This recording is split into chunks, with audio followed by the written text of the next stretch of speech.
Est-ce qu'investir dans Stephen en 2023 c'est rentable? C'est la question à laquelle je vais essayer de répondre dans cette vidéo.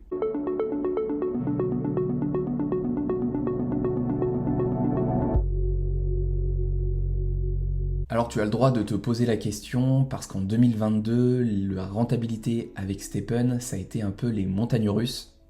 C'est-à-dire que sur les 6 premiers mois de l'année, on pouvait gagner des sommes astronomiques.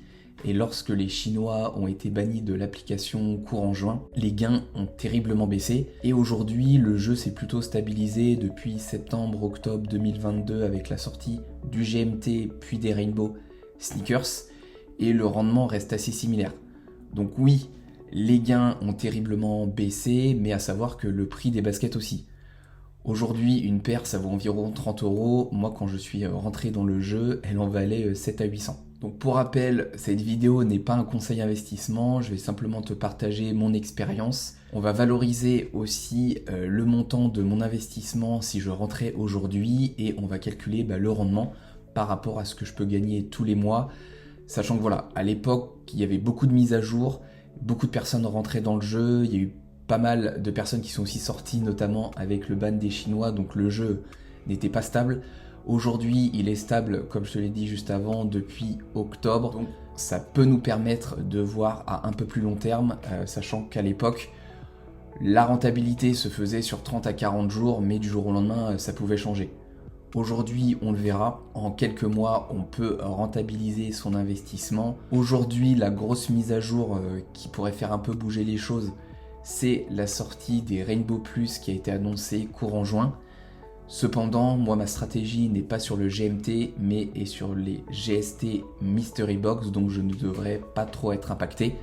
Cependant, tant que la mise à jour n'a pas eu lieu, je ne suis pas devin et je ne sais pas comment le marché va réagir. Donc on se retrouve sur mon application Stephen. Dès que j'ouvre l'application, j'arrive sur ma paire principale, qui est une Jogger Uncommon avec un skin un peu particulier issu de la collaboration avec AppSense. Donc cette chaussure, c'est ma chaussure principale. C'est une Jogger Uncommon, on va le voir après, mais il y a quelques gemmes dessus. Et pour te montrer toutes mes baskets, je vais aller dans mon inventaire et tu vas voir que mon inventaire est composé de 9 baskets, ce qui me permet d'avoir 9 énergies, mais comme j'ai 1, 2 et 3 uncommon, ça me donne 3 énergies supplémentaires.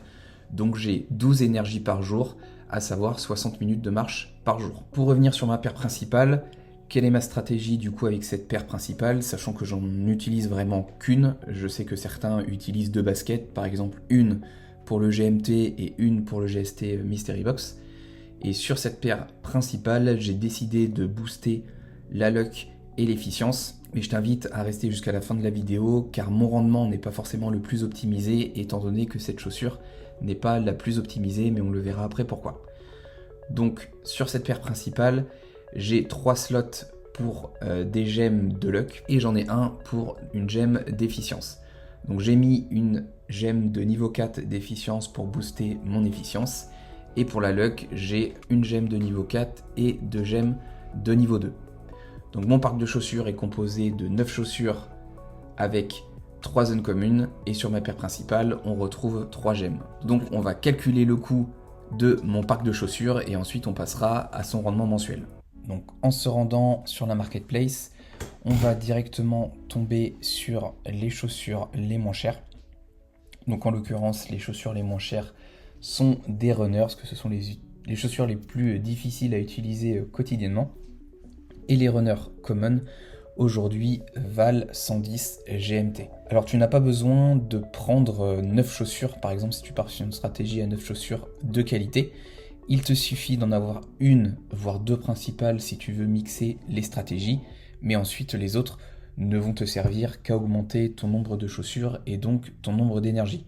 Donc ne commence pas à vouloir avoir 9 paires optimisées, tu vas perdre du temps et tu vas perdre de l'argent. Et on va aller voir le prix des joggers uncommon. Donc pourquoi des joggers uncommon? Parce que moi c'est les 3 paires que j'ai. La jogger c'est celle qui me convient le mieux parce que malheureusement la trainer était trop chère à l'époque où je voulais changer de chaussures. En l'occurrence les runners et les joggers ont quasiment le même prix, soit un prix de 300 GMT par chaussure. Ce que je vais me permettre de faire, ça va être de grossir un petit peu le prix de la troisième Uncommon qui deviendra la paire principale. Pourquoi ?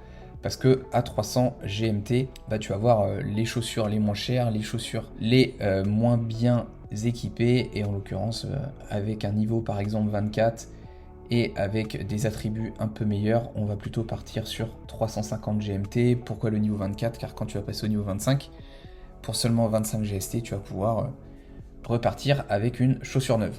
Et quand on va dans les gemmes, elle coûte à peu près le même prix comme tu le vois à l'écran sur les gemmes de niveau 4, un peu moins cher pour les gemmes de niveau 3. Donc 6 chaussures Uncommon vont nous coûter 660 GMT. Pour rappel, on va vraiment prendre les moins chères car elles ne vont jamais être utilisées. Nos paires Uncommon vont nous coûter environ 950 GMT, donc 2 fois 300 pour les énergies supplémentaires et 350 pour la paire principale avant d'avoir vraiment une bonne chaussure Uncommon, quitte à prendre une chaussure au niveau 24. Donc au global, l'ensemble de nos gemmes va nous coûter 740 GMT.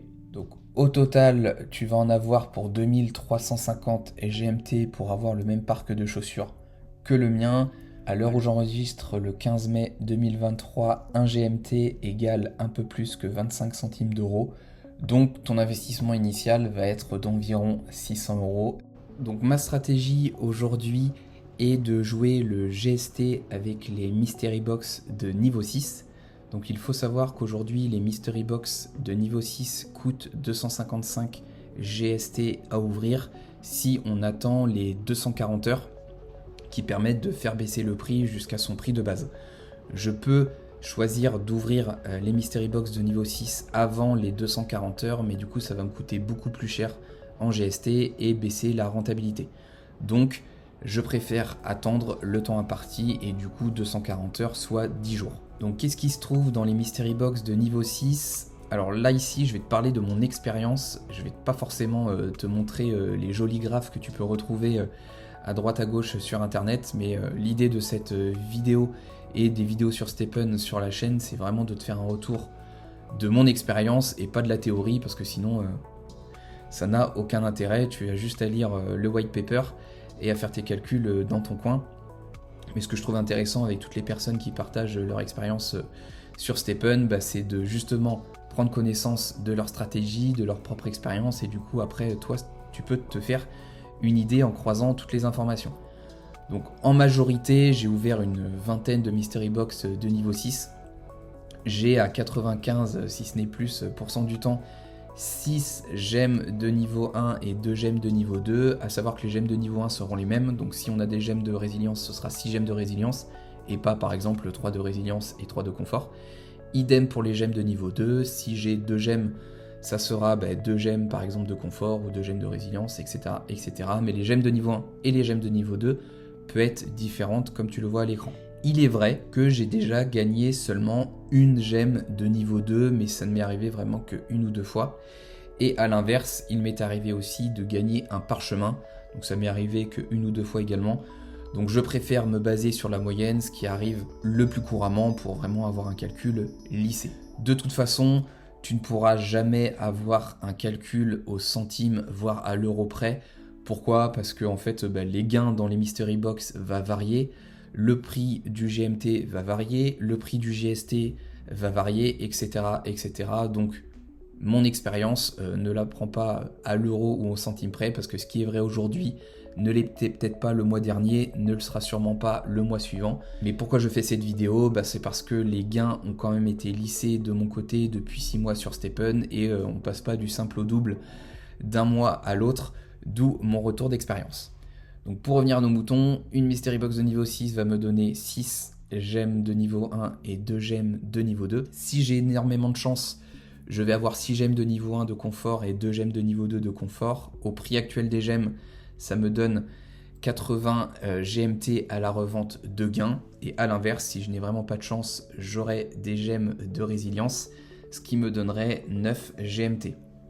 Attention, aujourd'hui, mis à part les gemmes de niveau 1 de confort, les autres restent invendables car elles sont bloquées à 1 GMT.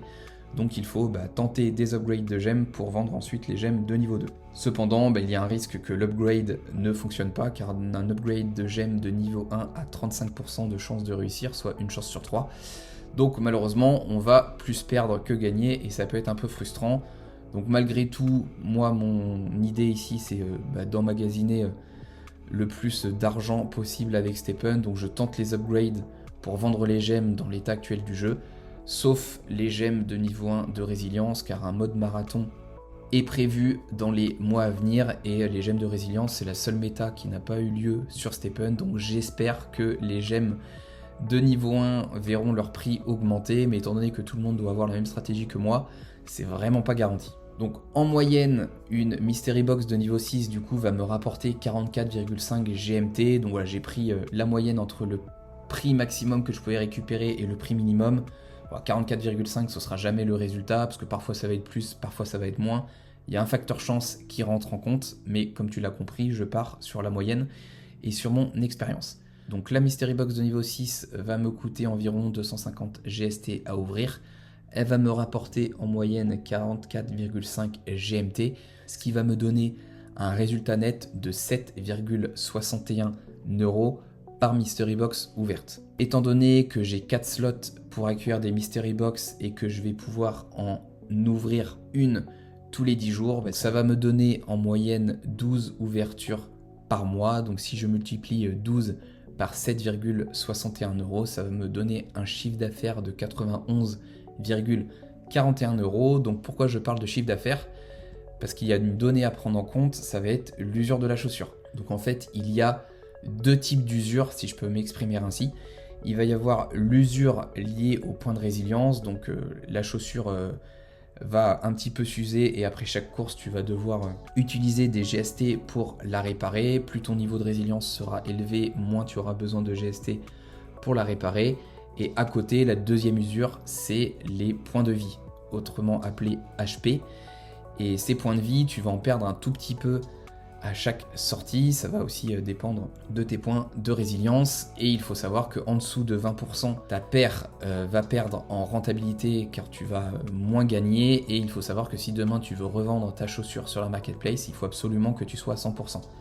Donc afin de lisser, on va dire, la réparation de ta chaussure, je te conseille de ne pas attendre 20% de points de vie pour la réparer ou d'attendre de vouloir la revendre pour la réparer, parce que si tu es assez pressé, il vaudra mieux qu'elle soit près des 100%. Et donc ça me donne environ 15 € de réparation par mois. Comme je te l'ai expliqué juste avant, voilà, ça va varier en fonction de ta chaussure, en fonction du prix du GMT et du prix du GST. Mais à date, avec mon expérience et avec mon parc de chaussures, je vais du coup avoir un résultat net de 76,41 € par mois après avoir réparé ma chaussure. Donc là vraiment, on a pris toutes les recettes et toutes les dépenses en compte.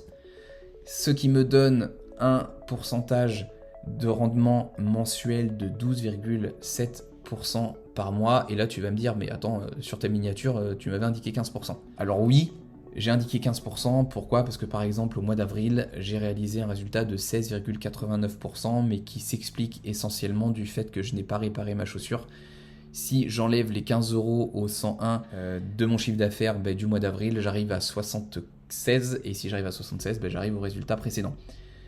Néanmoins, ça va dépendre aussi de ton contenu, de tes Mystery Box si tu emploies la même stratégie que moi. Si tu as beaucoup de chance, tu pourras gagner plus que 100 € par mois. Si tu as beaucoup de malchance, tu gagneras moins, donc tu ne seras même pas à 16 voire 12, tu seras encore en dessous. Mais on peut estimer qu'aujourd'hui avec Stephen, tu vas gagner entre 10 et 15% par mois. Je vais conclure pour cette vidéo ici. N'hésite pas à me faire part en commentaire de ta stratégie. Est-ce qu'aujourd'hui tu as par exemple deux paires principales, une pour le GST et une pour le GMT et les Mystery Box? Est-ce que tu n'as qu'une paire comme moi? Est-ce que tu as moins de chaussures? Est-ce que tu en as plus? Où en es-tu dans ton rendement? Combien gagnes-tu par mois? Est-ce que tu as déjà fait le calcul de combien te coûte ton inventaire? J'attends tes retours en commentaire et je te dis à la prochaine.